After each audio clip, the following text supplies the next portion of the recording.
Have you tried registering on Rev360 and your application was rejected? Many business owners see rejection message but don't understand the exact reason their registration was not approved.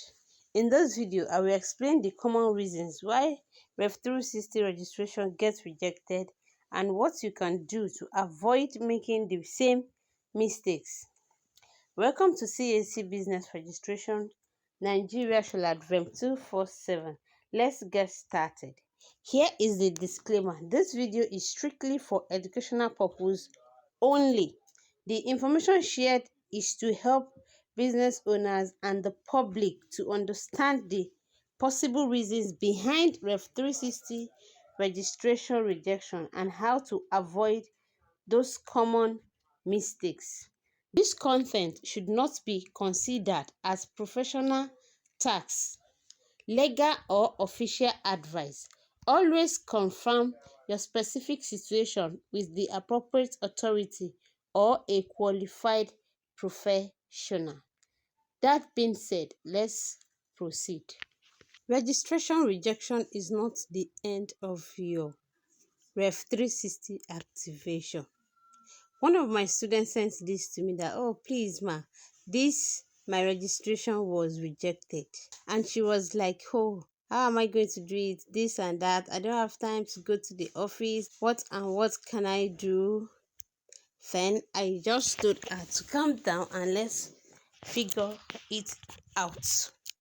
Because I had also experienced this before now. Yes, if your application is being rejected, there are reasons behind it. Yes, in this video, I will be explaining some of those reasons that I have come in contact with that I can specifically say is the cause. So, reason number one is if you are making use of unclear documents.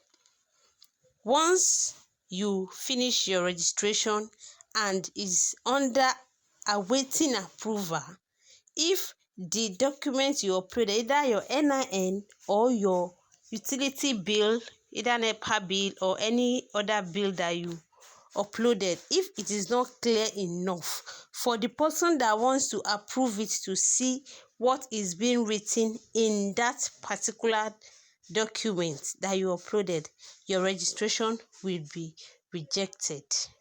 That is one of those things that causes rejection on the new Rev360 portal. Another thing is if you make use of a different address while filling the form, you use a particular address and you go ahead to upload another utility bill that has a different address from the address that you typed initially while you were registering your company or your NGO, your registration will be rejected.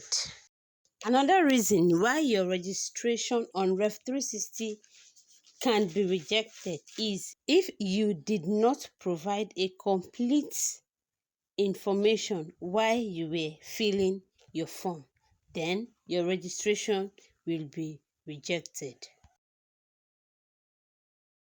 Another reason that can make your Rev360 registration to be rejected is if you upload a utility bill that is above 3 months, your registration will be rejected. Either it is your NEPA bill, your waste utility bill, your water bill, any bill you are uploading. If it is far more than 3 months, that particular registration will be rejected. So, in a nutshell, make sure you are providing a utility bill that is up to date, that the date is not too far from when you are registering on the portal.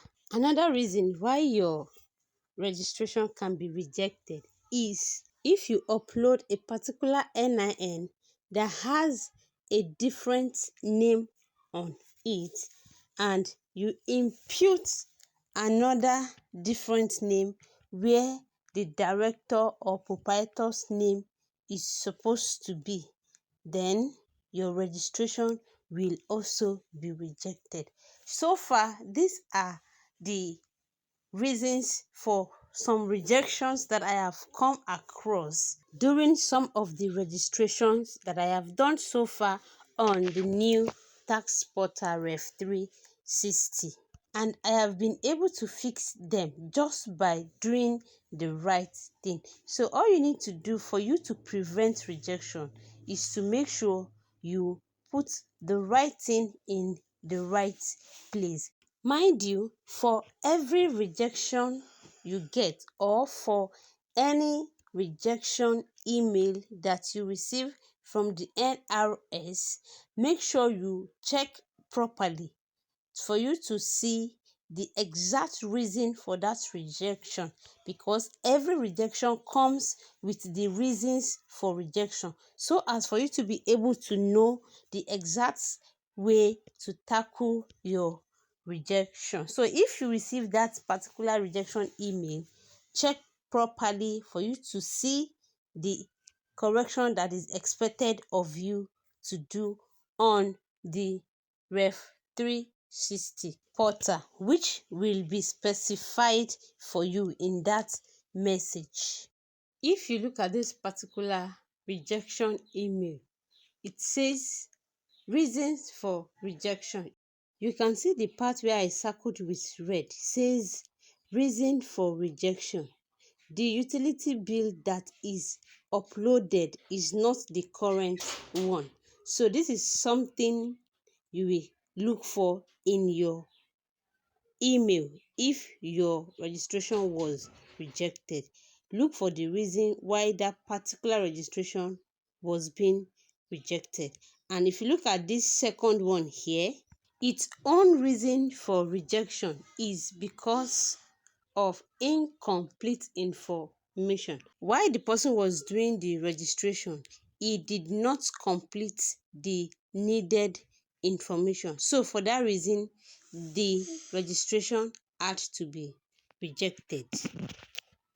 So far, so good. I have explained all of the reasons why your registration can be rejected, and I have shown us some evidence and some examples that your registration can actually be rejected.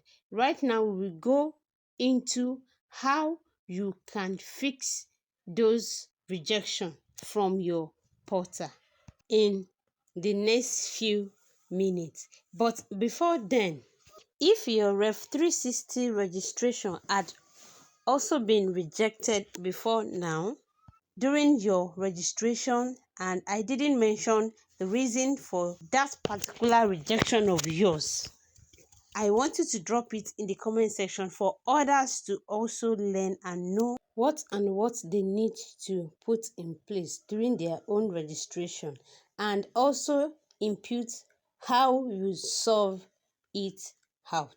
So for those that might want to ask, so if I'm rejected, what am I going to do? So all you need to do is to come down to your portal, log in into your account. Once you log in, you come down to where you have profile here. You see my profile. Click on this my profile, and it will take you down to this particular interface. So here, there are some basic information here that you can update or correct. So what you need to do is to click on this update at the front of your basic information. Click on this update, and the update box is going to pop up for you. Once the update box pop up for you, you are going to see all of these details, which is your phone number, the state that your business is located, your local government, and your home address with your commencement date and your accounting year end. So what you need to do here is to correct any of this information that is not correct. If you want to correct it, then you click on update information. Once you click on update information, it will load up and show you your portal like this, and you will be having update awaiting approval. So once the office approves the correction that you have made, it will come back to show update again. So with this, you have been able to update the needed information that was required of you to update while you were registering that you could not or you did not update. If you find this video helpful, if this video has taught you one or two things, don't forget to like the video, share to family and friends. If you have any question, drop your question in the comment section and I will be glad to provide an answer to your question. Thank you. I will see you in the next video. Bye bye.